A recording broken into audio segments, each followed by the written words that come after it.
The man opened his wardrobe to dress for work and found only dirty clothes. Shirts stiff with dried sweat. Socks folded in quiet accusation. The fairy that washed his clothes and dishes had not come that day. He stood there longer than necessary, waiting, as if the clothes might correct themselves. On his walk to work, the city shifted around him. He realized everyone was doing something for someone else. A memory interrupted his steps. He was 8 again, barefoot on a dusty field, chasing a football too large for his legs. His mother leaned halfway out the window and shouted, not angrily, but urgently, "Play gently, you only have 2 uniforms." He had rolled his eyes then. Stains felt replaceable. Clothes always returned clean. The fairy always saw to that. At a red light, he stopped walking. Who washed them? At work, his focus drifted. Emails arrived. Coffee appeared on his desk without him asking.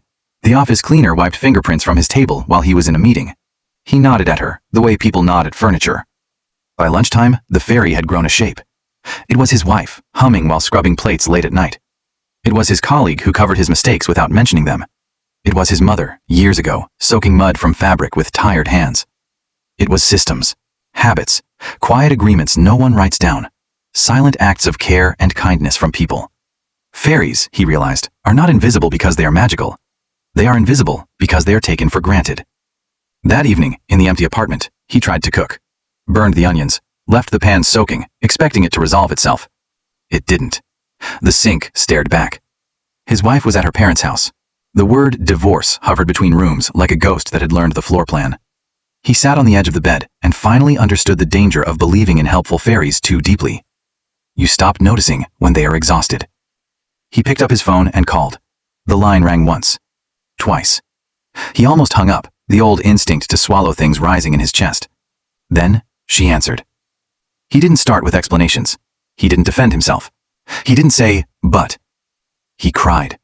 He cried the way people cry when something breaks that cannot be replaced by effort alone.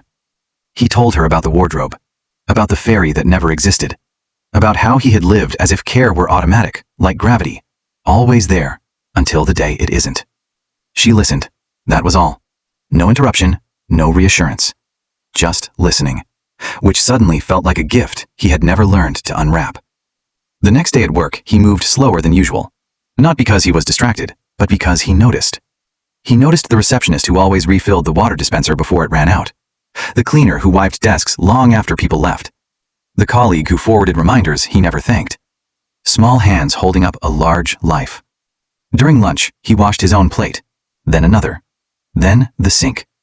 The water felt colder than he expected. That evening, he didn't go home immediately. He walked past the park where he used to play soccer. The field was smaller now, or maybe he had grown. A boy slid in the dirt chasing a loose ball, joy louder than caution. Somewhere, a mother's voice floated through an open window, asking him to be careful. He smiled, then winced. Care had always been present. He just hadn't called it by name. When he got home, the silence didn't feel accusing anymore. It felt instructional. He sorted the laundry. Whites, colors. He read labels, shrunk a shirt, laughed, actually laughed at himself. That night, he sent a message instead of waiting to be forgiven. Thank you for the things I never noticed. I'm learning how to see. Days passed, then weeks. He didn't rush her return. He didn't announce his changes. He just practiced them. Consistency without an audience.